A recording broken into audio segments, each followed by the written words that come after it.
William Ruto are two different people.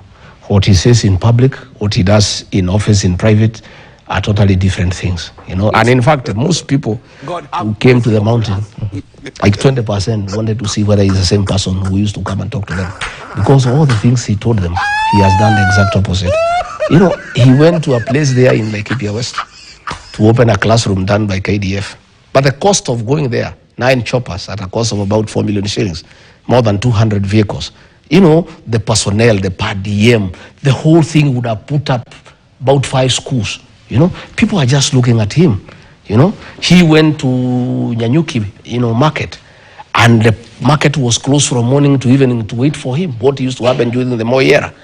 And he was not coming to do anything because he's not an engineer, he's not an architect, he is not anything. You know, when he went to Meru, you know, to open a sewage that he had opened 7 years ago in Maua, instead of going to Nithi Bridge and giving a practical solution, because that is what he promised the people. Well, he said before the 2027 but he had said 6 months. And he should stop telling people about to have faith in him. He made promises. You know, if somebody, you know, lets you money and you say you pay by this date, if for whatever reason you cannot pay by that date, you give him a good reason. But you don't get irritated when he says you are dishonest. You know, William Ruto is saying that we should believe in faith. And since he said he will do it, we should have faith that he will do it. No. Leadership is about being pragmatic. It's being practical. He is the one who set the timelines. Nobody set for him. When he said he will do Nithi Bridge within 6 months of being sworn in, he's the one who gave that commitment. He should have gone back to the people of Meru and said, hey, I made a commitment for 6 months. It's not possible. Now he's saying he will do it before 2027. What the people are saying, not just in the mountain, but across the whole country, you know, they are saying, don't say it anymore, just do it, you know. And they are saying, do what Mwai Kibaki did. Don't come to inspect projects. Don't come to launch. Do it, finish, then come.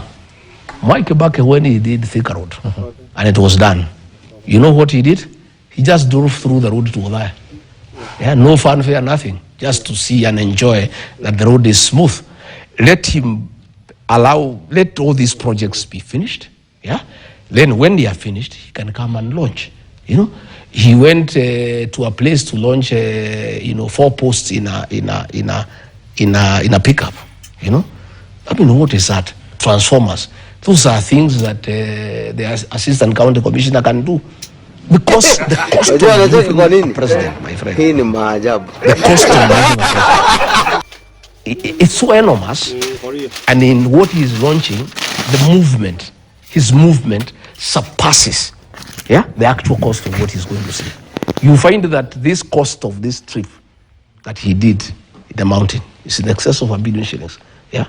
That money would have finished most of the projects that are stored when you're sitting in the road. But anyway, we are looking at it, we know.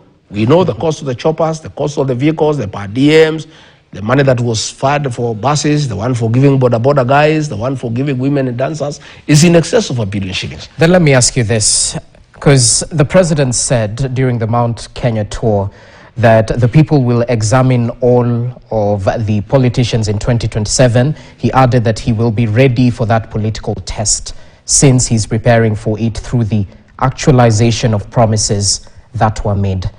2.5 years plus some change down the line in this Kenya Kwanza administration. How far are we in actualizing the promises